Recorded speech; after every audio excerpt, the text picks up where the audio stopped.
bem com vocês? Hoje eu vim fazer uma historinha aqui, tá? Então vamos fazer dos irmãos ricos.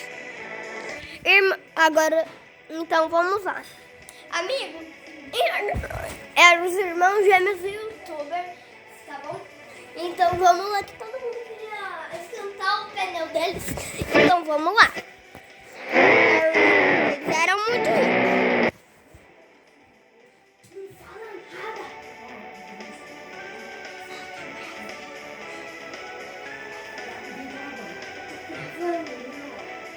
Então vamos lá. Ali tem uma criança ali. Posso zerar seu pneu? Claro. Posso dar uma zeradinha? Claro, calma aí. Vai. Ah, tem um monte de criança, vem.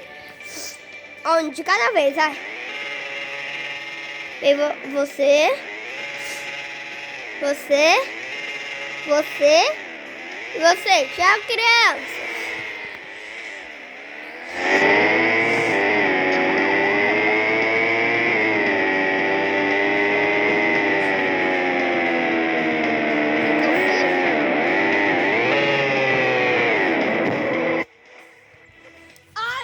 Ai, minha cabeça!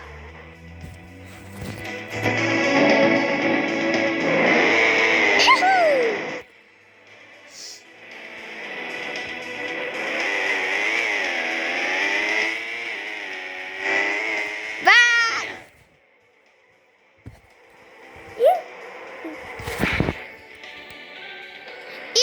Então, olha, um monte de gente querendo.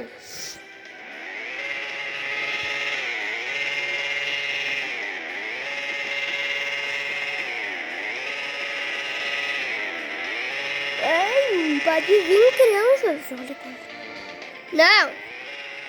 Não!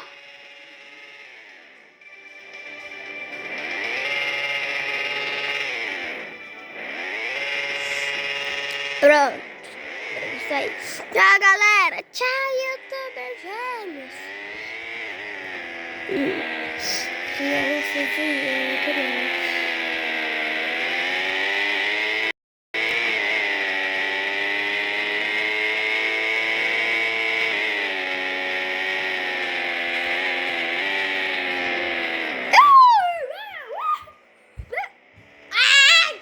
Vou até puxar um grau aqui. Erro, gente, erro. Então, gente, esse foi o vídeo. Espero que tenham gostado. Se gostou, deixa seu like, se inscreve no canal. E me segue no Kawaii também, que eu tô fazendo esse vídeo pra postar no Kawaii e no YouTube. Tchau, tchau. Até o próximo vídeo. Ah, não esqueça de se inscrever no canal que é Pedro Games e ativar o sininho de notificação pra não perder nenhum vídeo. Tchau, tchau.